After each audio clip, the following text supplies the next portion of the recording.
Good evening, Hazel.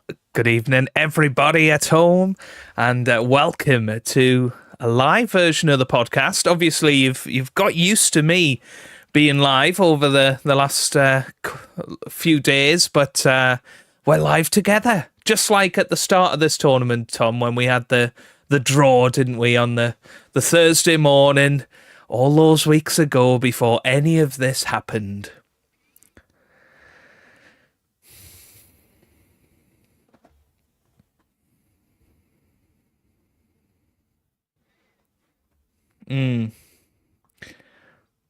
I think we're all good, Tom. I can see some.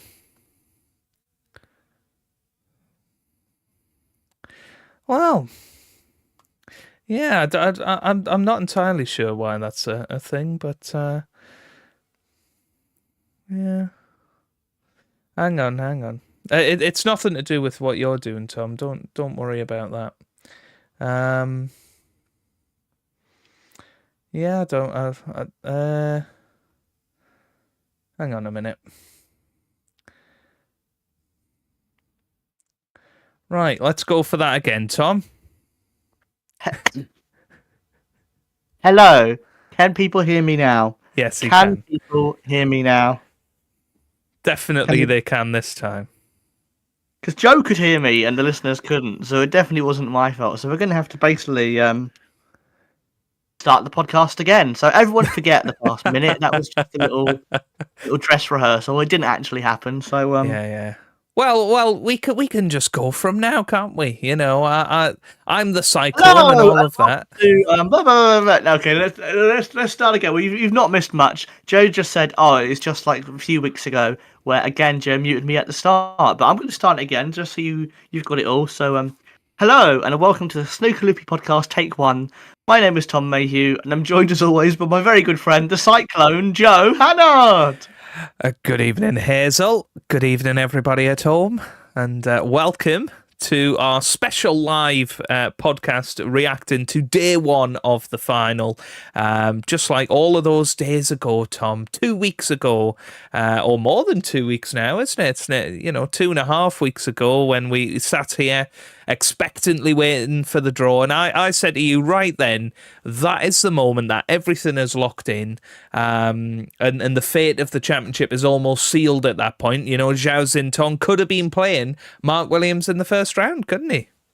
Yeah, absolutely. I mean, that's the crazy thing, I suppose, about a qualifier getting to the final. It's that it all comes down to when they're picking the balls out of the hat on Radio 5 Live, and Rob Walker's there at 7 in the morning, being far too excited. He's had about 10 coffees, do you know what I mean? But he's up for it.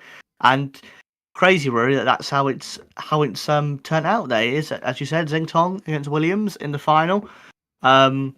We did think it was going to be a very exciting final. I was a little bit apprehensive after the first session, because, of course, Zhao won the first 2 frames. Mark Williams got one back. He went, cool, it's going to be a bit of a battle. And then Zhao kind of ran away with it, didn't he? Yeah, it was an odd one. Of Mark Williams went for a long ball in the very first frame and missed it. And had he potted that and, got going, how different the final could have been. But very much like last year, Tom. I don't know if you remember, Kyron Wilson went 7-0 up against Jack Jones. I think Jack Jones won the last one of the first session to make it 7-1. And it ended up the same this year. Zhao Xintong 7, Mark Williams 1 after the first session. And I don't think Zhao was playing that well, to be completely honest. Well, also the year before, it was Luca Bracel 6, Mark Selby 2. And I did see someone say that on all of those 3 occasions, it's the player who's finished second who has kind of struggled to get going, which could be due to tiredness. And that could play a factor, even though occasionally there's been other occasions in the past where people have gone, "Oh, will this player be tired?" and then they just run away with it. So it's hard to always say how much. But then conversely, you think about Ronnie versus Kyron 2020. I think Ronnie and Mark Selby were the last ones to finish, and then Ronnie came out, and I believe it was possibly 6-2 or 7-1 in that first session as well. So it just seems to be the case that one player seems to dominate the first session, and then it gets a lot closer from that point on. Well, we've already had a question live. Thoughts on Alan McManus on TNT saying Mark Williams is still very much in this and he believes the comeback is on for Williams? Yeah, I would say if Williams had lost that final frame, no. But I do think that final frame was massive. And I think really now he's definitely still in it. And all he has to do is win the first 2 frames and then suddenly Zhao will feel the pressure. And then who knows what's going to happen. So I think Mark Williams is definitely still in it. And as you said, Zhao played decent, but I think he had the run of the ball in the first session, and it could have easily have been. I think he would have won a session, but I think it easily could have been 5-3 or yeah, it could have been closer. It could have been. I think Mark Williams is absolutely capable. I think even at 12-5, it would have been possible. I seem to remember back to 2007, John Higgins was 12-4 up against Mark Selby overnight. Mark Selby brought it back to 13-11 for the final session. So, there's form for these things. Jack Jones got it right back last year. And, of course, 40 years ago, Tom, Dennis Taylor was 8-0 down to Steve Davis, managed to come back to 9-7 in the evening session, but then ended up winning on the final black. So it does happen from time to time. Mark Williams has done quite well to win the evening session 5-4. He came out firing, won the first 2 frames, actually very similar to Ronnie the other night, actually, because Mark missed a red in the 3rd frame when he could have kept up that momentum when Zhao was looking a little bit edgy. So it's funny the parallels between those matches. Yeah, especially, he beat Ronnie 8-0 and he beat Mark 7-1, and they both felt quite similar in that, it was, I think definitely that first session could have been closer. Maybe not the Ronnie 8-0. That probably was a bit more fair than the 7-1 today. But I think Willow's still in it. I mean, you do have to make Xing Tong the favourite. Obviously, you'd be mad not to right now. But I don't think it's over yet. The beauty of a 4-session match is that we're technically only halfway at the moment in terms of sessions, and so really. The beauty of when you have 2 great players is if Zhao can win 7-1, then Mark Williams can win 7-1 as well. It's possible. It can happen. We saw that with Williams against Higgins, where it looked like Williams was going to go over the line, and Higgins suddenly won 4 frames in a row. It always can happen. So, we saw that in the qualifiers. Anthony Hamilton was 9-0 up. He then lost 8 frames in a row to Stephen Hallworth. So, in snooker, it can happen. So, it's not impossible. It probably will happen. There's something about World Championship finals where they do just end up close in the end, don't they? It's very, very rare that we have a World Championship final that is won comfortably. So. Yeah, I expect Mark Williams to come out tomorrow and play a lot better. He didn't play that well today and still won 6 frames. 11-6 I don't think is too bad at all. Many World Championships have been won from 10-6 down overnight, notably Sean Murphy against Matthew Stevens in 2005. Obviously, Mark Selby against Ronnie, 10-5, that one was, and Selby came back to win 18-14. So I seem to think that, Mark Williams has absolutely got a chance. So in answer to your question, Niall, yes, I think Alan McManus is right. There we go. We've got someone going, come on, Willow, in the comments as well. Come on, Willow. Yeah, so I can follow the comments. I'll show you also, Joe, my T-shirt for today, for finals day, is a... Hey, where did you get that? That's lovely. I got it off eBay. It's one of the Betfred I Love Snooker ones. I think from 2019 or something. And someone was selling it for about £5, and I was like, well, I'll pick it up because Well, we need to get one of the ton up signs, don't we? I'm genuinely looking most days at the moment for someone to list it on eBay. And I worry that I want it so badly it could be like 50 quid, and I'll end up going, I do need a ton up sign, but I wouldn't actually spend that. But do you know what I mean? I'll spend probably far more than what it's worth for a stupid little paper sign. Yeah. Yeah, I know that we could probably make ourselves, but evening to so many people in the chat already, Tom. We've got Jim in there, we've got Niall, of course. Chris Reed is in there. Hey. We have got Kiabats, is it? Kiabats? We've got who else? We got Jamie Hopkins, evening lads. We've got Gazami, is that right? Goswami. Gazvami. Lynch. And we got big Fion in the chat as well. Joining from his friend Cormac's 18th. Happy birthday, Cormac. Happy birthday, everybody at home. Happy birthday, everybody at home. Yeah. Very, very good. That's better. I've managed to zoom in the chat so I can actually read what's going on. Rather than looking like Mark Williams trying to squint down the table. But yes. Keobat says a Xingtong win would be a great story of redemption in his opinion. I'm torn. Part of me thinks yes, part of me thinks it's a year too early for it to be proper redemption. Yeah. And it's tricky. It is tricky because again, we know he wasn't actually a match fixer, but he was part of that gang. He did. Well, he was part of bringing the sport into disrepute, wasn't he? I think that's the way it has to be looked on. I think it is the way it is being looked upon, actually. But I think that the narrative wasn't like that until the last few days. I think it has become more apparent over the last few days, so that's good. I mean, the BBC had a feature with Jason Ferguson during the mid-session interval today, and they talked about it. So it is being talked about. I think, as you say, Tom, it's a year early. Kiabats also theorises that if Xintong wins, it'll open the floodgates for Chinese players. I would suggest that those floodgates are very much firmly open.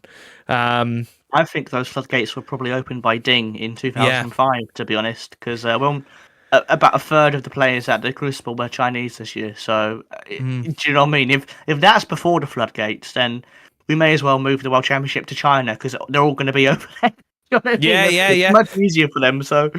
Yeah, and I think that will probably eventually happen. If you look at who the hot prospects are in snooker right now, most of them are Chinese. So I would suspect that eventually we will have a top 16 that is predominantly Chinese, and then that'll probably be the moment where the big tournaments move out there. Even the UK Championship, Tom, who knows? Well, to be fair, we have had the Scottish Open in Milton Keynes before. Well, we've had the Scottish Open in Llandudno, actually, in Wales. Even after COVID, so yeah, we've got form for it. We absolutely have form for it. Kiabats is clarifying floodgates for Chinese World Championship winners. I do think it will sort of take the monkey off the back, if you like, and I guess it'll show Chinese players that it is possible. But equally, I think, Luca Brissell's win probably did that as well. Even Kyron Wilson last year, we've had a lot of first-time winners recently. So, hopefully we will continue to see that. I think people would be wrong to rule out Xingtong winning it again, if presumably he wins it tomorrow, if he does. Do you know what I mean? I'm pretty sure it won't be his only World Championship final. You'd be stunned if that was the case. So, yeah, and when Bing Tao comes back, I think he'd be someone who you'd expect him at some point in his career to at least get to a singles table setup, if not a final at the Crucible. Yeah, definitely. Never mind players like Pang or players like Lei Pei Fan or Fang who have both won ranking titles. So why can't they do well at the Crucible? So definitely it's going to be a big decade for Chinese snooker, which is why I think actually there's so much sort of pressure on the likes of Judd or Sean or Neil or Murphy or Bingham or whoever to get a second world title, because they've got people snapping at their heels, and really it's only going to get harder for them. Well, yeah, so many of them are going to end up being just one-time world champions ultimately. You would imagine for the likes of Murphy, for the likes of Robertson, Bingham certainly. I think that ship has probably sailed. Certainly Bingham, I would say, because he as much as he keeps having decent runs at the Crucible, he just can't seem. Last year, mate. Semi-finalist last year. He can't seem to get that consistency to get back in the top 16. I think that's his big issue. You're probably right, to be fair. And I do think, out of all of those, I think Neil and Judd are the two. You go, how have you not won it twice? But then Ding, you go, how have you not won it once? So yeah. And even somebody like Barry Hawkins, who of course has got to the single table setup so many times, just never quite managed to go the distance. And he was a real contender this year, I think. Obviously, he went out 10-9 to Hossein Vafai. Who knows what would have happened had Barry Hawkins got through to play Mark Williams, because was Mark Williams playing well enough early on to beat somebody like Barry Hawkins? So it's all those if, buts and maybes that snooker is all about. And, if Judd Trump won yesterday, would he have performed better than Mark Williams has in the final? That there are just these crazy if, buts and maybes, but ultimately in 10, 20 years nobody will think about that, will they? No, absolutely. I mean, one factor I suppose that is part of the story, and possibly the idea of maybe people saying, would Sing Tong be fatigued after playing so many matches? But then I guess part of the thing for players like Mark Williams is that it probably would take them a bit longer to recover and to sort of get over a big match. And maybe that does mean it's harder for an older player to start quickly. And of course, people will go, oh, but Ronnie against Kyron a few years ago, yeah, blah, blah, blah. But there is a physical and a mental impact when you get older that would mean it would be at least, it's not like it goes from possible to impossible, but it would be more difficult for the class of 92 now to play a late night match, come back the next day for another big event, and still have the same energy as someone who is 22 years younger than them. So there will be a slight sort of physical and mental impact of the match, I think. Yeah, absolutely. But I think we're in for an exciting day tomorrow. Obviously, the afternoon session is crucial. It could technically be won in that afternoon session. That it is a possibility that we could have a final one with a session to spare. Very unlikely. I think the last time that happened was maybe 1995. Was it against Peter Ebden? Now I'm not entirely sure. I was trying to look up because when Willow was 7-1 down, I just look up what the lowest score was in a final for a loser, and it is I think Steve 18-3, isn't it? Yeah, 18-3 against JP John Parrott. Yeah. You just go look at that. Thank God that John Parrott eventually won one, because if that was your only final, that would be devastating. At least he can say he is a world champion, because if that was the only Crucible fight, you'd be gutted.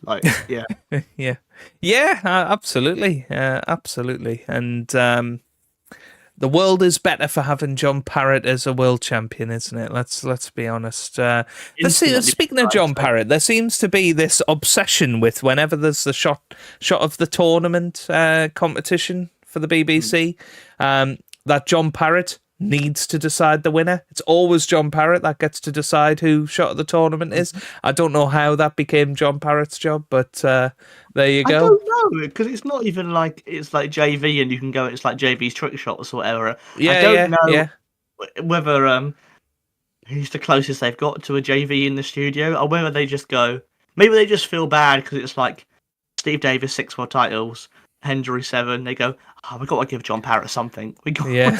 we got to let him make a decision. We got to make him feel important. So we let him choose the best part of the championship.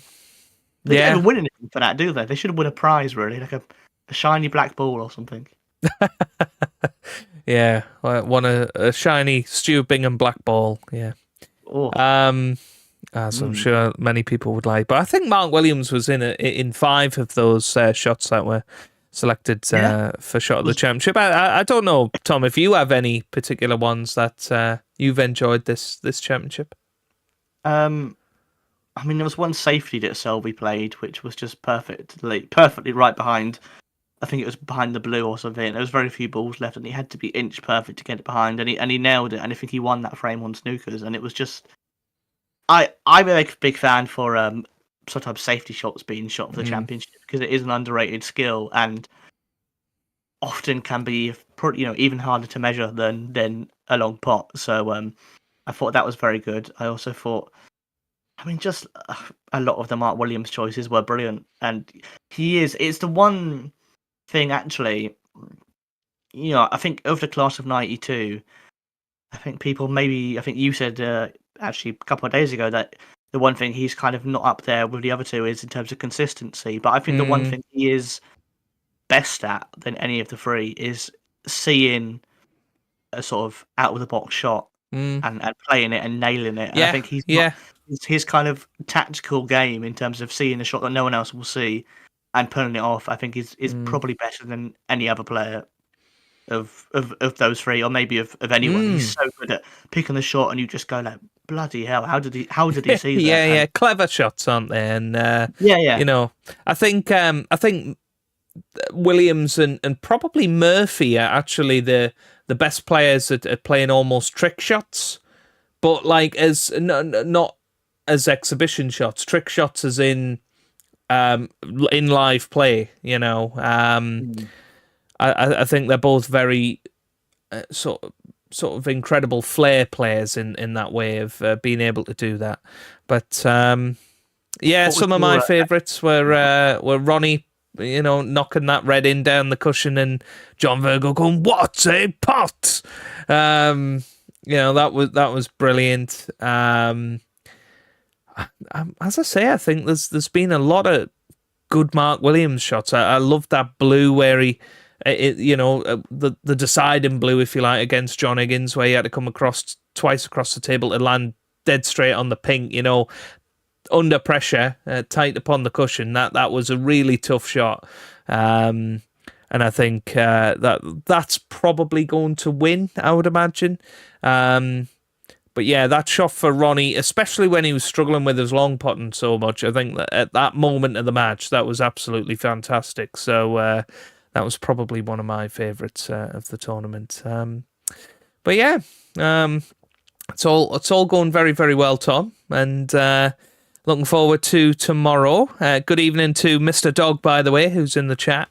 Good evening, Mr. Dog. Saying good evening, Hazel. Good evening, everybody at home. Obviously, something else that happened today, Tom. I don't know whether you took advantage of it. I've not heard either way. Crucible priority ticket sales went this morning at 9:00. You're usually tucked up in bed at that time, Tom, because you're a bit of a nocturnal animal, aren't you? I am. They were all sold out by the time I looked on. I can't find any, so I presume that means they're all gone, right? There's not going to be any more tomorrow. I think tomorrow there will be more released. Personally, I think if you're there bright and early at 9:00 in the morning, I think there will be some more. I don't think all of them are put out there for priority sales, as far as I'm aware. So yeah, definitely some stuff that you can take advantage of tomorrow. I believe if you keep checking as well, because at 9:00, 9:30, people tend to click on them but actually not go through with the purchase. So I think if you check throughout the day, they do tend to pop up, especially if you're buying for one seat, if you like. You tend to be able to sort of sit on the end of a random row or something like that. So definitely keep an eye out for that. Have you got your tickets all booked? You know what, Tom? It was a bit of a stressful time, but God, he's going to the final, isn't he? he's in the final now, you know. Yeah. Well, to be honest, it wasn't the plan. So we discussed it. Obviously, this year we were able to go to 2 days in a row because it synced up with Easter holidays. That's not the case next year. You discussing it involves Rachel saying to you, Joe, do you want us to get divorced before we're even married, Joe? No, you know, Rachel enjoys it. She really does. Particularly the sort of atmosphere in Sheffield. But she's proper into the snooker. I mean, even this week when I've not been at home and she has, she's been watching the snooker. So, you know, I would say she has been converted. So our plan was to go for middle Saturday, like we used to do. Very quickly, the middle Saturday tickets sold out. So I was like, oh my God, what's going on here? So I logged into another browser and I thought, you know what, let's try the Sunday for the final, and managed to get 2 tickets for the evening session on the first day. So the 9-frame session. Wow. So and you know it does cost a lot of money to go to the final, but I think there's a lot of acceptance among us snooker fans that we might not be able to enjoy the Crucible much longer. And I thought I've been a bit jealous of Matt this year at the one table setup. So I thought, you know what, maybe this year is the year to go and experience the one table setup. To get the final is unbelievable because they are the first tickets to sell out. I think I was just very lucky in, it was about 15 minutes into the ticket sale, which is how long tickets are held for. So at the moment I refreshed, there was just 2 tickets that were available for the final on that Sunday. So I'm going to that one. I did manage to get some tickets for the previous Sunday as well. So I am going to middle Sunday as well on the morning. Beautiful. Yes. So if you are getting some tickets, Tom, those are the ones to aim for so that we can meet up. Just a bloody final. All right, mate, fine. Yeah. or the previous Sunday, middle Sunday.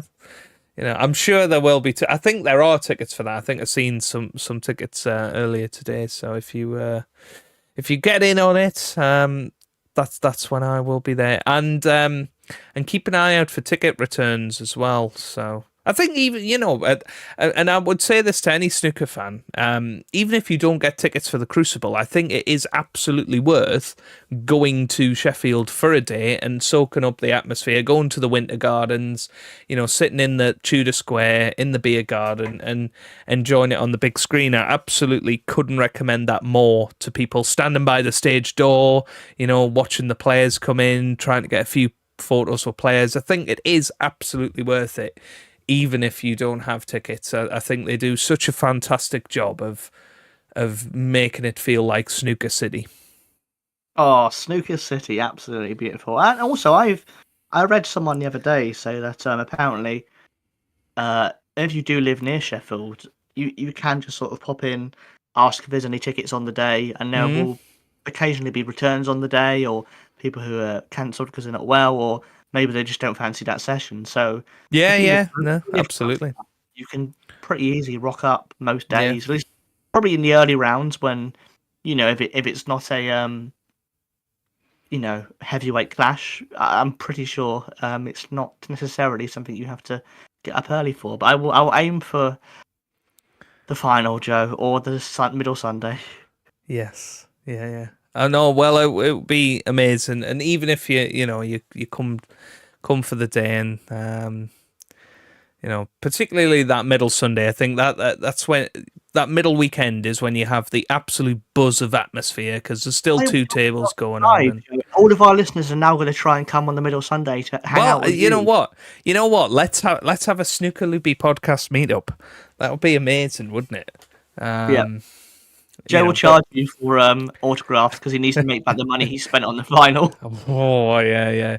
But what's ridiculous, Tom, is to get a premium ticket, which is front 6 rows or something like that.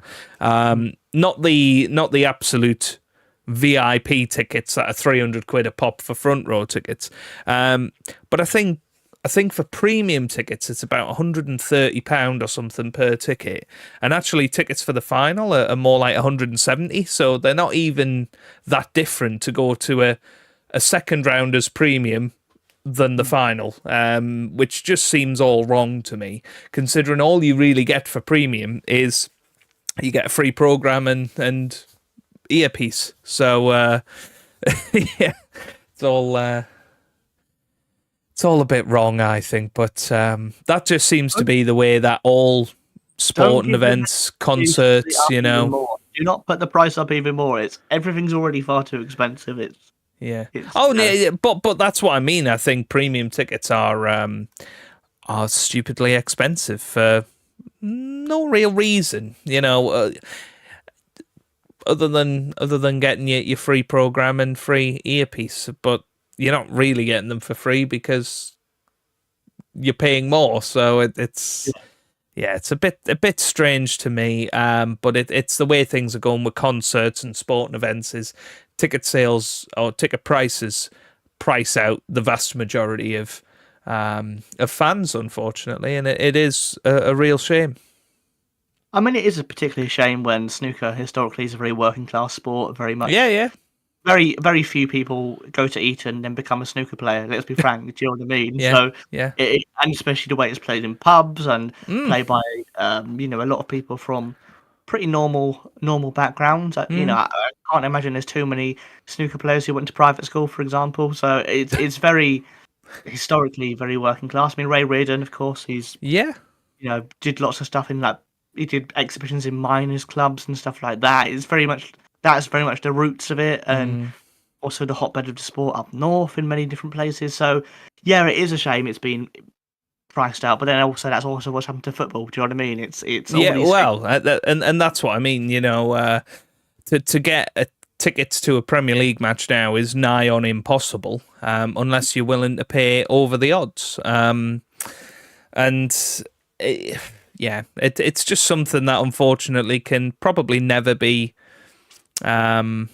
solved, but it would be quite nice if you could become almost a snooker season ticket holder, if you like, and get some money off actually buying the tickets. And I think that's kind of what they've done with the WST Play. I think if you pay £50 a year to have access to this, then their priority sale started on Friday, and actually you could have bought any tickets you wanted at that point because so few people are actually signed up to WST Play. So if you care that much, spend 50 quid on WST Play and you get a couple of days before the priority window to buy some Crucible tickets. It's too late for this year, though. You've already missed it this year. So Don't sign up now going expecting to get them because you've missed that. Don't do that. And they'll probably change it by next year, no doubt. So... here we go. Jim says, get all your tickets for free. Become a Labour MP. I mean, let's be fair, any MP. I don't think there's any party or any MP who aren't basically taking stuff they can afford. Evil. But maybe we should run for Parliament, Joe, just to get a snooker team. Run for Parliament so that we can make it British law that the World Championship never leaves the Crucible. All finals across the season are best of 25 at least. And Judd Trump has to always start from the first qualifying round with a 9-frame handicap. Yep, I'm aboard. I'm aboard with that.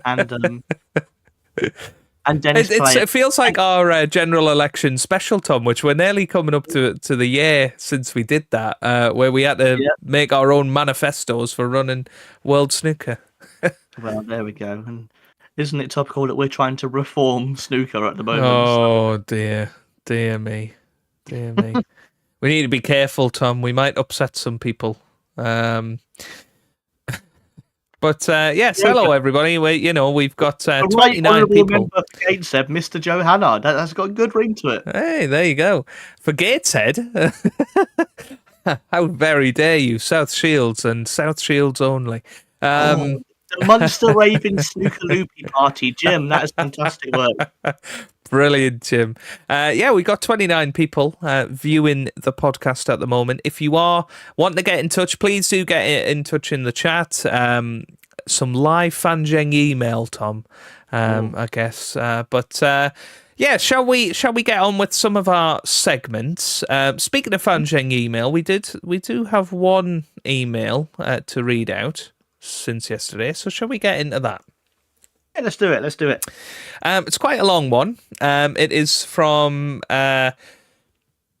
Bernie, our friend from New York, who used to be the number one.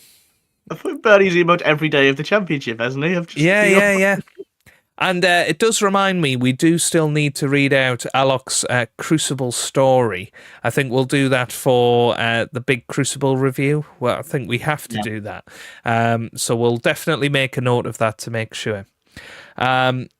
But Bernie says, straight pool is the only cue sport where you can shoot any ball into any of the pockets. You can't do that in 8-ball. You must hit your suit first. You can't do that in 9-ball. You must hit the lowest numbered ball first. You can't do that in snooker. You must strike a red and then a colour. The only rule in straight pool is if the shot isn't obvious, you must call the ball in the pocket. The balls are racked up like the reds in snooker. The break is identical, skimming the end ball. Cue ball hits the short cushion, then the long cushion. Comes to rest in the balk end. You then have some safety. The difference being a pool table is only 9 feet, so sooner than in snooker someone sees a playable, reasonable opening shot, they call it. If they make it, it's 1 point. A typical professional game is first to 125 points. Okay. So there you go. Yeah, so that's very different. Well, we sort of said that that's what it was going to be, didn't we? But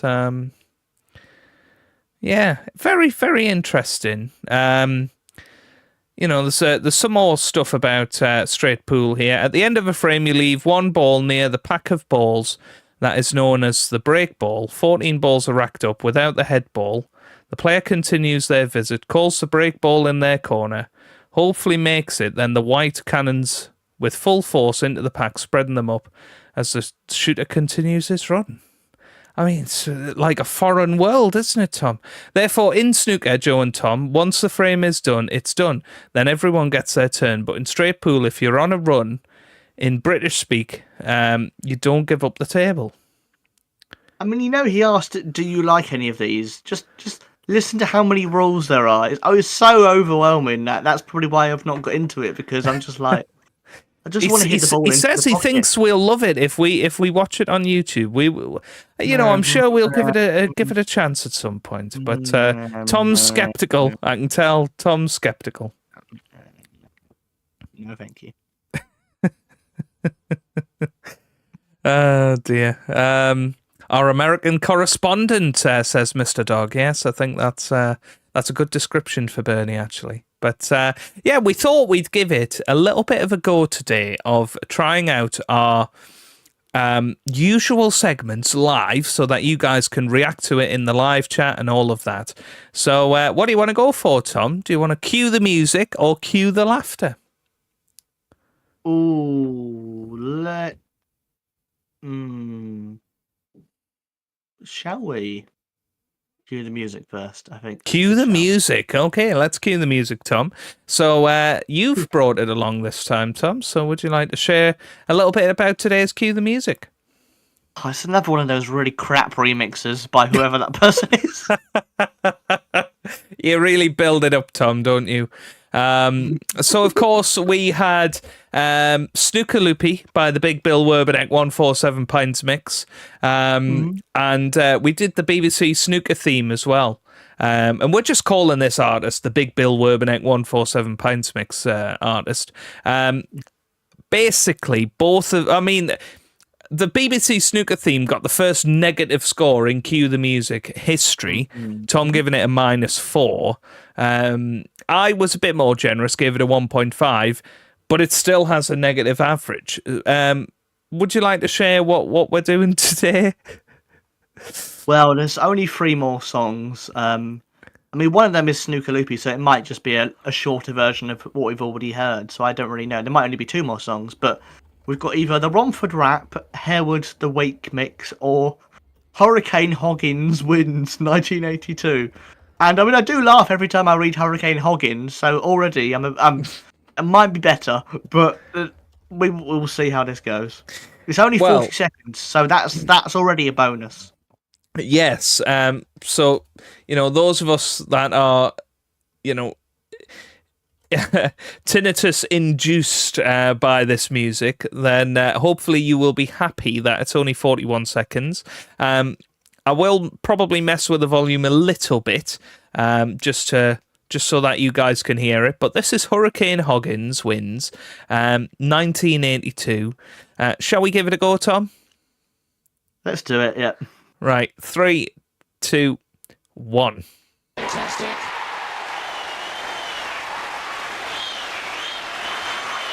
And the Embassy World Snooker Champion for 1982 is Alex Hurricane Higgins.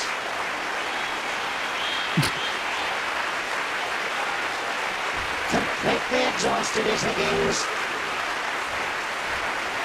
Standing ovation throughout the 1,000 people here at the Crucible Theatre in Sheffield. Alex Hurricane Higgins, after 10 years, has regained the title of World Snooker Champion. Well, there you go, Tom. I'm not entirely sure that's what we were expecting from a name like Hurricane Hoggins. I'm going to be honest. It just felt like a Doctor Who had visited the Crucible. Yeah, Mr. Dog says Dalek straight away. There is a Who episode that needs writing, yeah. With Ted Lowe doing his highest ever pitched voice, doing the Alex Hurricane Higgins win in 1982. I mean, my question is, do we even count it as a song? I think we have to, Tom. It is on an album. Yeah, Keobat says cue the music. Spot on. It's technically a song because it's on an album, but it was just like they've put a Dalek instead of Exterminate! Where's the cue ball going? Exterminate! Exterminate the cue ball! Yeah. Well, That's there you go. That's the DDE, the dreaded double exterminate. The dreaded Dalek exterminator. That's better. That's funny. Well, Mr. Dog says, I've heard weirder songs. To be honest, I think we've had weirder songs in Cue the Music than that, but I think this could be the lowest score yet, Tom, couldn't it? We're questioning whether it's a song. Therefore, is it worse than the BBC Snooker theme by Big Bill Werbinek's 147 Pints Mix? That's my question to you, Tom. I mean, this artist, at least they're consistently at the bottom. They're doing pretty well, I'd say. The only way they can get worse is if they released a remix of Jimmy White's Minted, and that would... Well, what's quite scary, Tom, is that the Romford Rap is only 8 places above Snooker Loopy by the Big Bill Werbinek's Pint Mix. So their version of it could be even more horrendous than we're given credit for. I mean, okay, I'm going to give Hurricane Hoggins half a mark for the song and 1 point because I like the phrase Hurricane Hoggins. So it's got... It's getting 1.5. Wow. Yeah. I how like you're surprised that sounds too high. Well, I genuinely thought it would be lower than that, but I quite liked the Dalek version of Ted Lowe. The question is, Tom, do I like it more than Snooker Loopy by the Big Bill Werbinek's 147 Pints Mix? I think I do. I think I would listen to it again, just out of nostalgia. So know what, Tom? We can listen to it again. It's only 41 seconds long. I'm going to play it again. As you're talking, I'm just going to listen to it again. Exterminate! There's Vicky. Good evening, Hazel. Good evening, everybody at home. You know what? I'm going to give it a 2.2. A 2.2 is what I'm going to give it. Which actually puts it above their version of Snooker Loopy, which I think is fair. Keelbat says a 0.5 out of 10 from me. Well, there we go. The first listener review. It's not positive. We've got Tom Lewis in the chat as well. Good evening, Tom Lewis. He says Williams to lose 18-10. This is one of the ones they show getting rejected and the contestant humiliated on Britain's Got Talent. Yeah, I sort of agree with that, but there's something quite charming about the fact it's a Dalek, Tom. Yeah, no, that did surprise me. And I quite enjoy that fact. I like the fact it is weird. So maybe I was a bit too harsh, but hey, I'll say it's their best song. So. Well, to be fair, you've given it the same rating that you gave Snooker Loopy. So there you go. There you go. So okay, I've changed my rating to 1.6. There we go. 1.6. Okay. Well, there you go. It moves it up to 1.9 average score, just below minted by Jimmy White. So. Yeah, it only needed another 0.1. It's actually 1.1 behind Somewhere Over the Rainbow by Alex Higgins' great niece. So there you go. I would rather listen to that again, and partly because it's 40 seconds long, but yeah, that's true. Tom Lowe says you heard about HTV not showing snooker next season. I'm not entirely sure what you mean by HTV. Does he mean ITV? Is it possibly ITV? I've certainly not heard anything about ITV. Yeah, but Tom Lewis loves a rumour mill. He loves to go, have you heard He does, yeah. He does like to start a few rumours, doesn't he? I think, Tom, maybe we should start making rumours about him. I've heard that Tom Lewis is going to enter Q School, but he's going to pull out just before the final round. Well, yeah, I'm glad you added. I'm glad you added just before the final round there, Tom. I was a little bit worried about what we were insinuating about Tom Lewis. He does also pull out. In general, yeah. When's my wedding? My wedding is this summer, Tom. I'm not going to be any more specific than that. I actually have to be. No, don't do that, Tom. Because I have to be this cryptic with the students at school as well, Tom. You know, they ask when it is, and they're like, "Oh, we're going to turn up," and I'm like, "Well, you're probably not. Let's be honest. You know, you can barely get yourself out of bed and into school, so I don't think you're going to do that." But yeah. Tom has his ear to the ground. He absolutely does. He does absolutely. A good Catholic boy. There you go. So we've got some rumours swirling in the chat there, Tom. As we've just hit our peak viewership of 30 views. So hello everybody. Should we play the song again? Shall we? And we're not doing that, Tom. We're not really doing that. Get those viewers back down again by playing the song. Yes. Well, I think if we played either Snooker Loopy or Drag Racer, I think we probably would have no viewers right now. So thanks for sticking with us. It's gone up to 34 now, Tom. It's going up and up and up. They want Daleks. They want Daleks. They want Daleks. But yes, thank you for that. Cue the music, Tom. I guess. But shall we do our other segment, which is Cue the Laughter? Let's get to it, mate. Let's do it. So, you might remember this time last year we had a little bit of a theme with a lot of our Cue the Laughters. Do you remember what the theme was this time last year? I mean, was it you doing loads of quizzes? Was it one of them? I did do some quizzes, and the quizzes were all about who was in the top 16 in a particular year. Now, do you remember why we were doing that? Wait, did you have some old programs and you were looking through it and He's got there. It's as if we rehearsed this. We actually didn't. I'm so proud. But yes, so you might remember me and Tom recently were talking about a 1985 program being on sale on eBay. Now, this sent me down a bit of a rabbit hole of spotting various different programs for the World Championship on eBay. Now, I didn't actually win the 1985 one, unfortunately, as my TV's just come on and I've gone all blue on the screen. I didn't win the 1985 one, which is a shame. I am watching some more, so I am hoping to grab that at some point, and we can have a little look at it. But I did manage to get a bundle of 3 World Championship programs. So the first one, Tom, is... Well, try and guess what years they are. I mean, it's going to be almost impossible, but...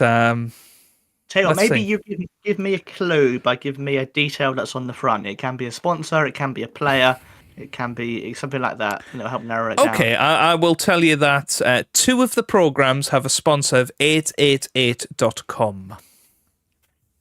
Oh, so maybe that's more recent. It's not an embassy, it's not a retro one. Okay, so let's go for 2008. That is one of them, Tom. Correct? Yeah. 2009. Oh, that was a Betfred year, I'm afraid. 2007. I do have a 2007, yeah. So that's 2 of them, and then one of them is an embassy one, so a little bit harder. Could be anything. But it was the year after my birth. Maybe that'll help. 1942. Thanks. No. Okay. Well, you were born. Is it 97? Were you born 96? I was born 97, yeah. I was born 97, so it's 1998 okay. was the other one there. But I think you did pretty well there, Tom. Just a few comments in the chat there. We've got Tom Lewis saying Virgo's making commentary mistakes. We've got Murray Walker would probably sound great running through the Dalek filter. And Tom Lewis is saying Ronnie's moving to China. He's very adamant about that. No, it was Saudi Arabia, I think he was talking Well, about, Niall Kane has said Saudi Arabia. Tom Lewis said China. So that we've got a little bit of a domestic going on in the chat there between Tom Lewis and Niall Kane. But anyway. Hold on. Someone else says he lives in Hong Kong. No, that's Judd Trump. He's the home favourite in Hong Kong. But Ronnie does also have residency in Hong Kong, I believe. Hong Kong citizenship, I think. But anyway. So the first one, Tom, I'm going to show you, is 2007, mainly because there's an incredible image on the front of this. And it's quite scary, and it's involving a player who was the defending champion that year. But I feel like we should almost share this as evidence. Oh my good God. Guilty. Yeah. But no, I thought it was interesting. Why do you look like a Terminator or something? Exterminate. Exterminate. I did find it bizarre that we have Crafty Ken on this one. Ken, one of the absolute contenders. You got Ken, you got Ronnie, and Stephen Hendry on there. So very interesting 2007. I also wanted to show you some of the merchandise from that year. I don't know if you can see, Tom, but there's some T-shirts in there. There is also a watch. I'll tell you what. That in there. I'll tell you what.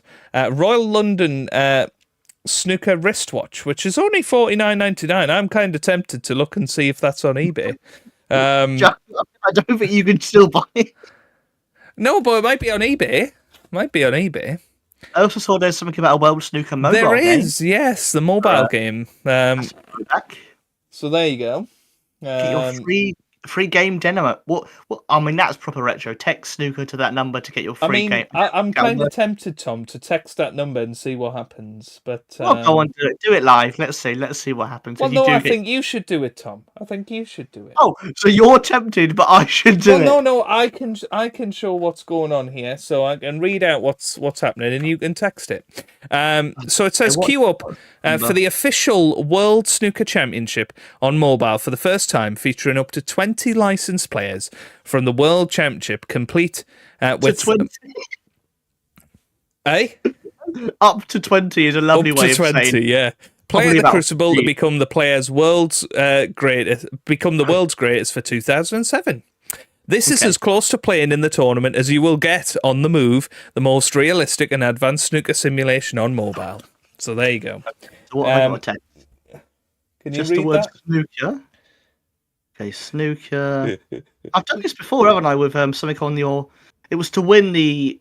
It was on your beer mats, wasn't it? To win the game on Xbox. Yes, we use you as the guinea pig, Thomas.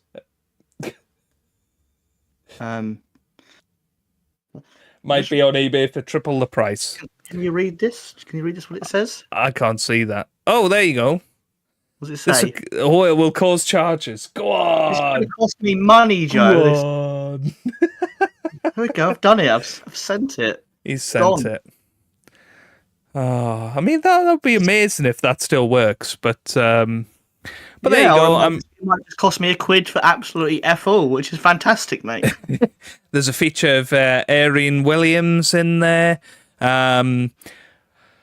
There's a two-way radio, a snooker two-way radio for some bizarre reason. There's some adverts in there for certain hotels. And then we've got a nice picture of the qualifiers in there. So you've got Judd Trump in his very first year. You got John Parrott in his final year at the Crucible. And do you remember who John Parrott played in the first round in 2007, Tom? Was it Judd? No, it was Steve Davis. Oh, Steve Davis in the very first round, but there you go. There you go. Yes, Tom Lewis, I do have tickets for next year. I'm going to the final, and I am going to Middle Sunday as well. So there you go. Well, message returned undelivered. I've not had anything saying undelivered, so maybe it has gone somewhere. I will let people know, but I'm kind of hoping that tomorrow someone will just respond going, "What?" and it'll just be some bloke who somehow has got that number, like Peter Ebdon's number or something.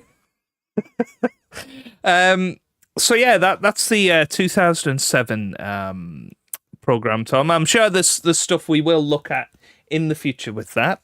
But actually, rather excitingly, the 1998 one is the one we're going to have a look at next. Do you remember who the defending champion was in 1998? That was Crafty Ken, wasn't it? It was Crafty Ken, and he is on the front, and you might see, Tom... He signed it! It is also signed by Ken Doherty, so there you go. He's on there, he's on the front, looking very, very chipper. And you will also see... it's probably a naughty chat message, yeah. It possibly is, Mr. Dog. Knowing Tom being the dirty dog that he is. Oh God! It's a picture of Peter Ebdon in a bikini. Oh God! Why have they replied with that? Horrific! Absolutely horrific. Crafty Ken has also signed his page within the. Wowie! Within there, so that's a very nice a lovely addition to the collection. There's lots and lots of stuff in here about the various players. Some of the qualifiers that year: Dave Harold, Andy Hicks, Mark King, Jimmy White was a qualifier in '98. Joe Swale, Jason Ferguson, who we were talking about before as well. And I just want to show you this page of the qualifying rounds and how that looks. I mean, can you see how many matches there were for the qualifiers back then? Yeah, they used to just have insane, isn't it? Didn't they? Yeah. Peter Ebdon in a bikini. Yes, I'm sure Sure. To be honest, Tom would probably like that. So, Wouldn't mind it. yeah. Well, I mean, we've got the Embassy World Rankings, which goes down to number 250. I mean, there's some great names in here. We've got Steve Day. We've got Evan Monroe. We've got Scott Bigham, which sounds like a Pez version of Stuart Bingham. Oh, who's Scott Bigham? I need to find out more about him. We've got Miles Deleuze. Michael Holt, 199, he was there. Terry Griffiths at 214. We've got Munraj Pal. We got Nick Spellman. Jason Pegram. That sounds like a good one, doesn't it? Yeah. Alex Borg is in there.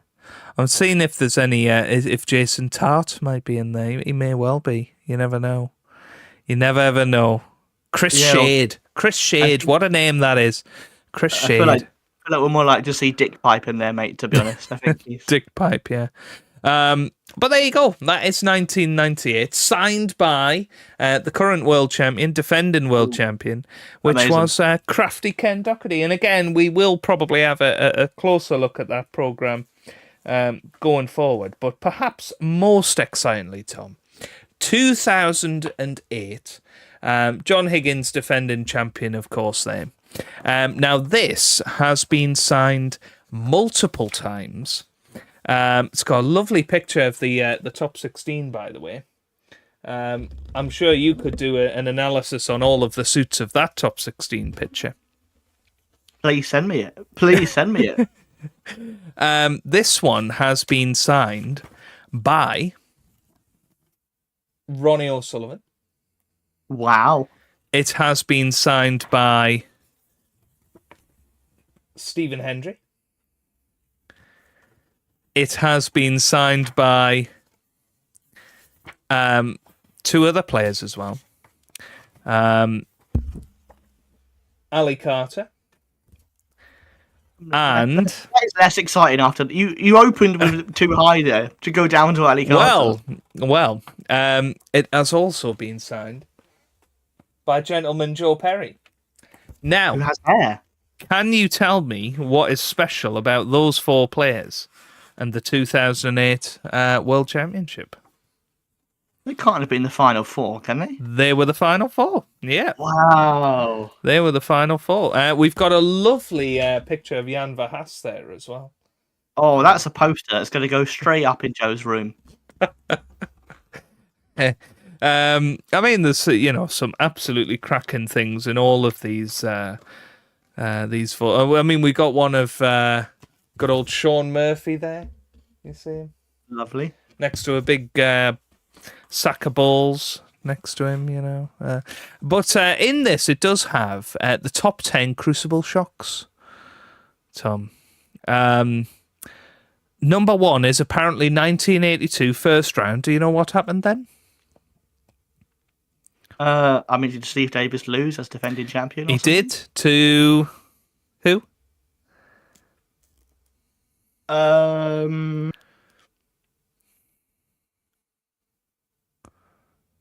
Can't have been Dennis, can it? Was it someone a bit more obscure? It was Tony Knowles, 10-1. Oh, okay. There you go. Number two, 1986 final. Do you know what happened then? Yeah, Joe Johnson. Number three, 2000 first round, David Gray beat who? Hendry? It was Ronnie O'Sullivan. Number four, first round in 2000, Stuart Bingham beat who? Hendry, there you go. I knew that one. Number five, 2005 second round, Sean Murphy beat which class of 92 member? Higgins? It was Higgins, yes, 13-8. Number six, it was the 2006 semi-finals. Who beat Ronnie O'Sullivan? Ebden? It was Graham Dott. Number seven, Fred Davis reaches the semi-finals in 1978. Number eight, 1997, first round, Stefan Mazrokis beat Peter Ebdon 10-3. Never heard of that one. 1992, Peter Ebdon beat Steve Davis 10-4. And number 10, 1991, Steve James beating Stephen Hendry 13 frames to 11. So there you go. There you go, Tom. A little look at all of our wonderful programs. I'm sure we will have a little look at them a little bit more. We do like a program, don't we, Tom? I mean, a wonderful sort of time capsule of each year in snooker, I think, and it's really lovely that they still make them, because it would be so easy for them to go the way of many football programs and either be digital or not exist. And to say, you know, there'll be someone out there who will have every program going back 70 odd years, and that's an incredible thing to have, an incredible, you know, record of not just snooker but snooker media and how, you know, the game and photos and video and how it's all evolved. And it's just incredible, really. And it's mad how all of them, you go, when this was released, this was the pinnacle of its time, whereas now we go, what a demo, what a mobile phone. It seems bizarre to have to text in, but it's just that's what it was at the time, and it's really nice to have those little time capsules. Yeah, no, absolutely. And you know, we do love looking back at those memories. We are very much a fan of the sort of retro stuff, aren't we, Tom? And again, you know, it's stuff that we can look back time again, and you know, remember some of the players that were playing back then, and maybe see what some of the opinions were back then of who was the greatest player of all time. You know, back in 2008, Ronnie was only a 2-time world champion in that program, so you know, pretty crazy when you think about things like that, isn't it? But yeah, we've got some comments in there. We've got Mr. Dog saying Jan looks like a gangster Gandalf these days, which is quite funny. Tom Lewis says, who do you think is the best ref? And we did talk about some of our favourite referees, but who do you think is the best ref, Tom? Of all time or of right now? Right now, I would say. I mean, Jan's always brilliant, and he's always been fantastic, and he's got a real air of authority which only comes from experience. I'd probably say Jan. Can't be many refs who've refereed World Championship finals over such a extended time period. So I would say Jan, but also I think today Desi did a great job. So you know, she's done very well in her first World Championship final so far. I also like Rob Spencer a lot. He's a great referee. I also think Tatiana Wollaston's a very, very good referee, and I hope she does get a World Championship final someday. That would be very, very nice, wouldn't it? Kiobat says, I know the seniors are coming up, but it's always sad when the World Championship ends. I know it is sad. You know, it is always a bit of a come down, but it will be back next year. Before you know it, we'll be back on Crucible Eve and we'll be doing it all over again. But yeah, Niall Kane says, when's the draw for the seniors and who do you think will win it? The draw is already out for the seniors. We've got the likes of Joe Perry, Dominic Dale in the draw, Jimmy White, Ken Doherty is in there, Tony Drago, of course, defending champion Igor Figueiredo is in there as well. Anybody that you fancy this year, Tom? I mean, you always have to fancy Ken, I think, because Ken's... I hope Ken wins it one year, because he was obviously 4-0 up against Jimmy, wasn't he? And lost 5-4. But I believe it's best of 13 this year, the final. No one wants it to be that long. Why would you? Yeah. Have you seen the standard of play? I think that's stupid. I don't know why they're doing that. Are they doing 2 sessions? Maybe, possibly. I'm not entirely sure what they're doing. Maybe they're playing 6 then 7 or something like that. I don't know. Colin did ask, did I go to the Masters this year? No, I didn't go to the Masters this year. I was supposed to, but I didn't. So hopefully I'll go in a future year. That's basically it. Yeah, I didn't see that from Colin. Sorry, Colin. We have also got Tom Lewis saying, Q School £960. You better get saving then, Tom. Mr. Dog likes Marcel Earhart. I think a very popular ref, Marcel. Who's the worst ref? That's a bit harsh for us to say on a snooker podcast. I do have somebody in mind, but I'm not going to say. No, let's not. Let's not be mean. I think all the refs do their very best. They do, and they are all, far better than I would be in that situation. So, yeah. But there are, there's a couple of refs that do make a lot of mistakes. Yeah. Do you like Big Leo and the woman who's currently doing the... Oh, we definitely like Desi, don't we? Desi's a popular one with everybody. Leo Scullion. I'm assuming Leo Scullion. Or it could be Big Leo Fernandez, you never know. I thought of Fernandez first because he's a big bloke. So I thought, what do you think of Leo Fernandez? He's all right. Yeah. Why is Ben Williams not at the World Championship? Surprised he's not there. I think he was meant to be, certainly in the World Championship program as being in there, but he didn't end up being there this year. I think somebody else took over. Yeah, I fail to remember who it was. It was whoever refereed Higgins and Gudong woman. I can't remember her name, though. Blonde. Looks a bit like Desi, but isn't Desi. I can't remember what her name is. But, yeah, she I think, replaced Ben Williams. Sorry? Talia, is that her name? Something, yeah, something similar to that. Mr. Dog thinks Tony Drago is going to win the World Seniors. I would love that. I mean, Tony Drago's so good to watch. Still. Tom Lewis says, that'd be good, Joe. Tom, me watching the Worlds at the Crucible. Yeah. Well, have you ever been at the Crucible, Tom? I know you haven't. Tom Lewis, I've been outside it. A picture outside it. I've never been inside. Yeah. Have you been there while the World Championships been on? No, never. Yeah. We'll definitely have to do... I mean, maybe even the qualifiers next year. We'll try and do something to be in Sheffield around that time. Robbie says, big, gropey Rob Walker will be headlocking the winner tonight in true fashion.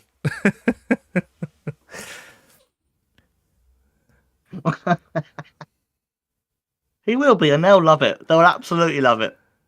Everyone loves a bit of Rob Walker and his Mr. Tickle Arms. Yes.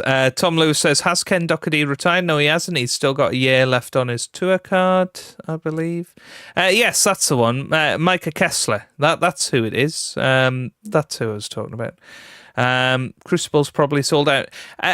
There are still some tickets available, particularly if you want to go midweek. I think there are some tickets still going. If you go through Sheffield Theatres rather than see tickets, you should be able to find that there. But no, I think this podcast has run its course, Tom. We've had a great time live here and uninterrupted. It was a bit of a shaky start, but we got there in the end, Tom. And any final words? It feels very appropriate to be live streaming over midnight when we're covering the World Snooker Championship final. It feels quite apt, really, and I'm hoping that Williams can win the first mini session 3-1, and then I think that'll make it into a real match, and then it's anyone's game if he does that. If not, Min Jin Tong's going to be the favourite, definitely, but we will see. Both players, if they play their best, are capable of winning it in one break. So it's not over yet, and it's that strange thing where when you're leading the match, you have a different kind of pressure, and we will see. I don't think Xintong's going to crumble, but I fancy Williams to make it at least a bit closer. So fingers crossed. Yeah, I mean, obviously Xintong hasn't been really pushed to the limit. I'd be interested to see how he would handle it if it was 16 all or 17-16. Will he be able to get over the line? That's a big question. He hasn't been tested in that situation.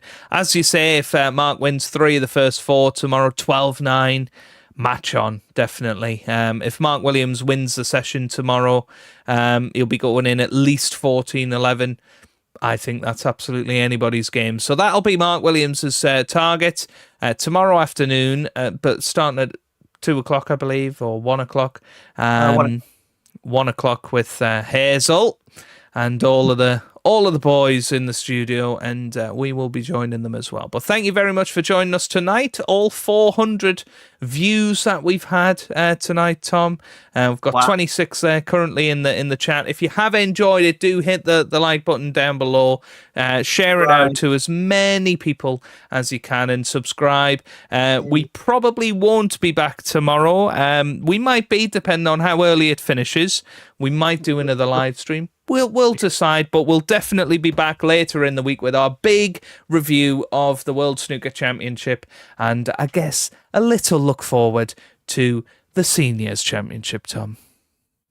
The real World Championship, as some fans call it. Absolutely. But yes, as I say, do leave a like, get involved down in the comment section, all of that good stuff. And with that being said, we will see you tomorrow. Enjoy the snooker.